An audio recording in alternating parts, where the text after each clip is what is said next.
sharing your perspective with us on NewsX World. Shifting focus to more developments, China has now defended its purchases of Russian oil as legitimate in response to US pressure to cease such transactions amid the conflict that is taking place between Russia and Ukraine. Beijing's foreign ministry has criticized the United States for what is termed as unilateral bullying and economic coercion, asserting that China's energy cooperation with Russia is part of normal international trade. The comments have come after US President Donald Trump claimed that Indian Prime Minister Narendra Modi agreed to halt oil imports from Russia and expressed intent to pressure China to follow suit. China, which has faced Western accusations of supporting Moscow politically and economically, has warned that it would take firm countermeasures if its interests were harmed by further US actions. Listen in to what Lin Xian, China's foreign ministry spokesperson, has had to say. 中方已多次就该问题表明立场。中国同包括俄罗斯在内的世界各国开展正常的经贸、能源合作，正当合法。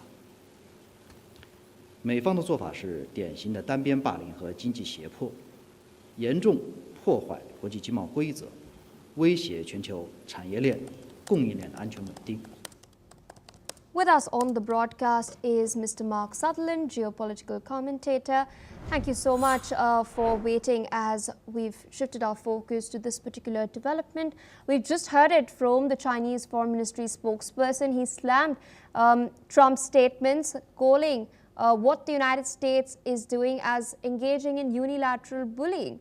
We've earlier seen Trump also claim that India has vowed to cease its import of Russian oil. The Indian External Affairs Ministry too put out a statement which basically, in short, highlighted that securing the interest of the Indian consumer is paramount. So in this context, how do you read into these responses, and why is it that the United States is coming out, and why is Trump making these statements? Because at the end of the day, we're seeing countries engage in bilateral trade with each other. Pierre, good to be with you again.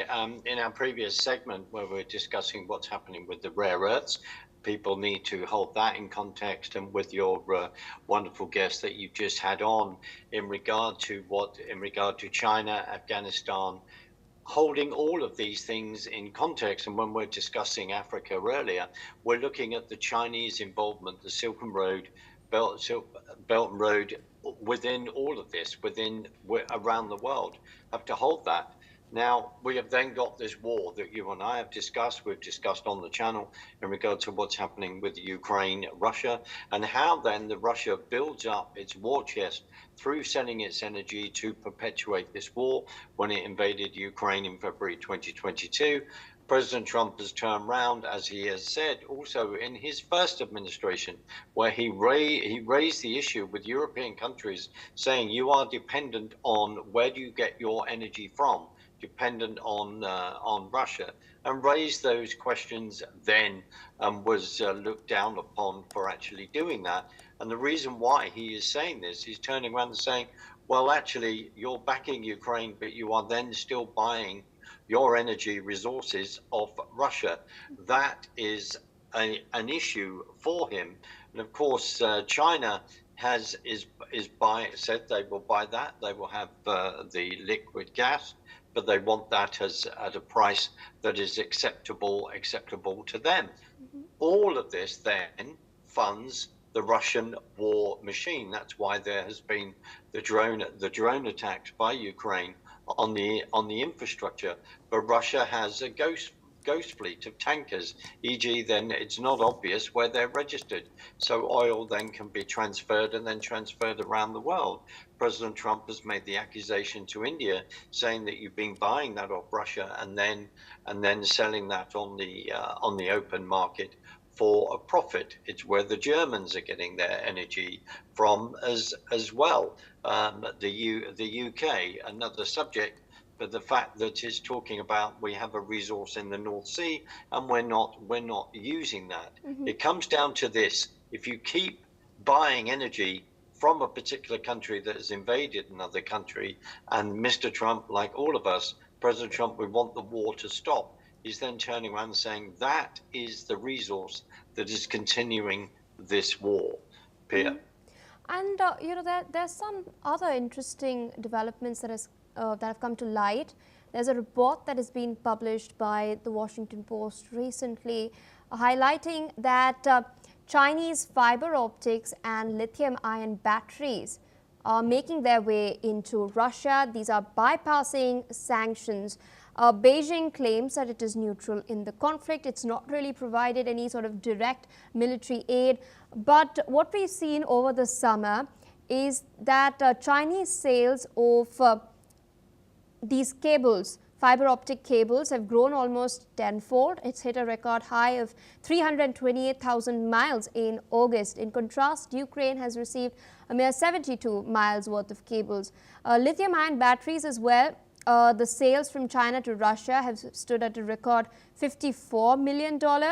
And meanwhile, Ukraine has tracked only $11 to $12 million worth of lithium-ion battery sales. Now, China is using these components to build fiber optic drones that is then using to strike deeper into Ukrainian territory. What do you make of this report and the fact that these are basically dual-use items which then sort of dodge the sanctions that the US and the EU have put?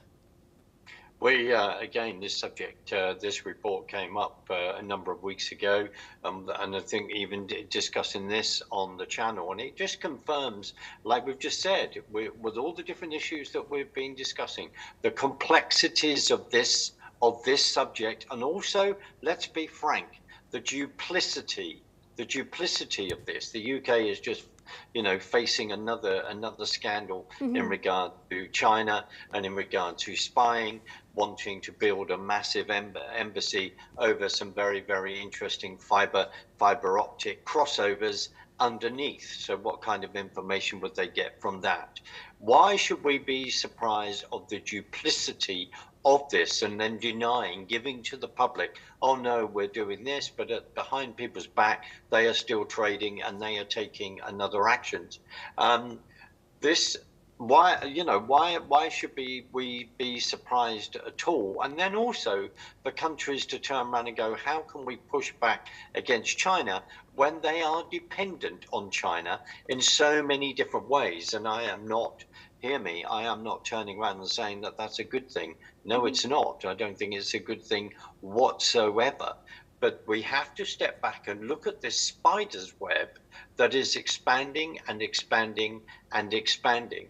And in regard to the Belt and Road, in regard to the Silk Road, in regard to that ideology of it wants the minerals, it wants this influence, it wants to be the most powerful country in the world, and it wants to be number one by having its own number one hegemony. That's what it wants to do, and it wants to push America out of that place. The Trump administration is fully aware of that. That's why they then get upset when countries are not paying attention to all of this. And in regard to the UK, it's not the first time that we've had a scandal along these lines, and also other members of parliament in regard to their relationships with China, like Cameron and Osborne in the past, and that they will then deny or say that, no, we're not lobbying on behalf of these companies. There are so many things to investigate and unearth, but that report in regard to drones, this is, again, fundamentally important. They say they're not involved. Well, look at the relationship at the Shanghai Conference Organization a few weeks ago. Who was there? Looking at the leader of North Korea, looking at Putin, looking at Iran. These are where these alliances are, whether they are up front or not. But those alliances are there behind closed doors, and they are changing, Pia. All right, sir. With that, I'd like to thank you for taking our time and speaking to us on NewsX World. With that, viewers, we shift our focus to the Middle East. Israel has announced that the opening date for the Rafah crossing between Gaza and Egypt